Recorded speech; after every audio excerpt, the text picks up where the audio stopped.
On s'est tous déjà posé la question, non? Pourquoi on a dit oui à un truc pour le regretter juste après? Ou qu'est-ce qui nous pousse à choisir une marque plutôt qu'une autre, presque sans y penser? Eh bien, aujourd'hui, on plonge au cœur de ces forces invisibles qui pilotent nos décisions. On va décoder ensemble les secrets de l'influence.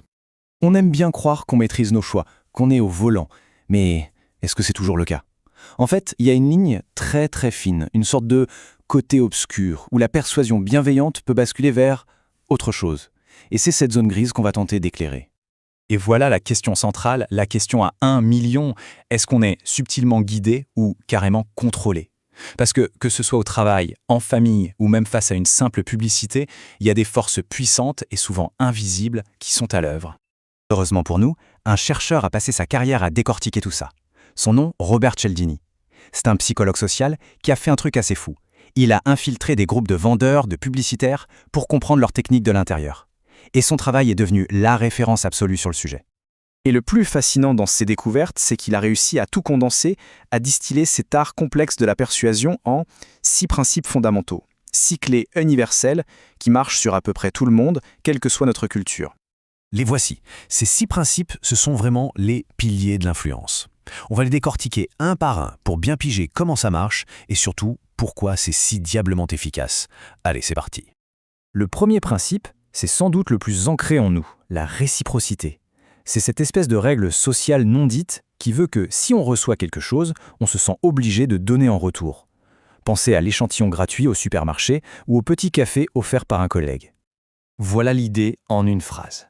Ce cadeau, même si on ne l'a pas demandé, il crée une sorte de dette psychologique. On se sent redevable. C'est exactement pour ça qu'on se sent presque mal à l'aise de ne pas écouter un vendeur après avoir accepté son échantillon. Ce sentiment d'obligation, c'est un levier d'une puissance incroyable. On enchaîne avec le deuxième principe, celui de l'engagement et de la cohérence. Au fond de nous, on a un besoin profond d'être et de paraître cohérent avec ce qu'on a déjà dit ou fait. Une fois qu'on a pris une décision, même toute petite, on a une tendance naturelle à s'y accrocher. C'est la fameuse technique du pied dans la porte. Un petit exemple tout bête. Si un voisin demande de jeter un œil à son chien 5 minutes, on dit oui. Eh bien, il lui sera beaucoup plus facile, plus tard, de demander de le garder tout le week-end. Ce premier petit engagement nous pousse, psychologiquement, à rester sur notre lancée et à dire oui une deuxième fois. Troisième principe, la preuve sociale. Surtout quand on est dans le flou, quand on ne sait pas trop quoi faire, qu'est-ce qu'on fait? On regarde ce que font les autres. C'est un raccourci mental super efficace. Si tout le monde le fait, ça doit être la bonne décision, non? Et ce réflexe, on le voit absolument partout. On va choisir le restaurant où il y a déjà du monde, on va se fier aux milliers d'avis positifs sur un produit en ligne, on va même trouver une série plus drôle si on entend des rires enregistrés. La foule devient notre boussole. Ça peut nous guider vers de bons choix, mais ça peut aussi nous entraîner dans des décisions de groupe pas toujours très judicieuses.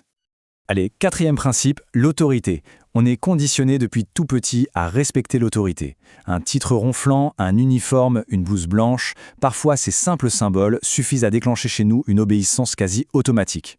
On met notre propre jugement critique en pause. L'effet est immédiat. Pour des arguments totalement identiques, l'opinion d'une personne perçue comme un expert aura toujours plus de poids que celle de monsieur ou madame tout le monde. Et le mot-clé ici, c'est perception.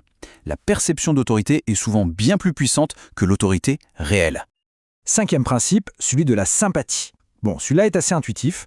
On dit plus facilement oui aux gens qu'on connaît et qu'on aime bien. Logique. Mais ce qui est plus subtil, c'est que ce sentiment de sympathie peut être créé de manière un peu artificielle via des compliments, une ressemblance qu'on nous fait remarquer ou un objectif commun. Et ça, c'est crucial.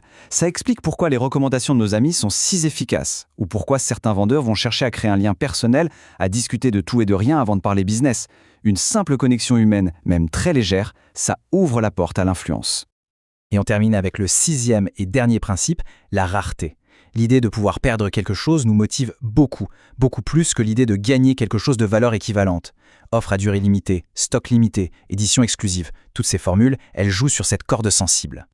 C'est automatique. La rareté augmente instantanément la valeur perçue d'un objet, d'une info, de n'importe quoi. C'est la peur de manquer, le fameux FOMO, Fear of Missing Out, qui nous pousse à agir et bien souvent de manière complètement irrationnelle. Bon, maintenant qu'on a vu ces 6 clés, qu'est-ce qu'on en fait? Le point le plus important à retenir, c'est que ces principes ne sont ni bons ni mauvais en soi. Ce sont juste des outils. Et comme n'importe quel outil, tout dépend de l'intention de la personne qui s'en sert.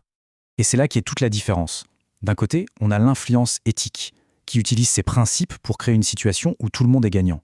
Et de l'autre, on a la manipulation, qui les utilise en douce pour servir les intérêts d'une seule personne, souvent au détriment de l'autre. La vraie différence, elle est dans l'intention et dans la transparence. C'est pour ça que comprendre ces principes, c'est absolument essentiel. Ça permet non seulement de communiquer de manière plus efficace et plus éthique, mais surtout ça aiguise notre esprit critique. C'est notre meilleure ligne de défense pour repérer quand quelqu'un essaie d'utiliser ces leviers contre nous de façon malhonnête.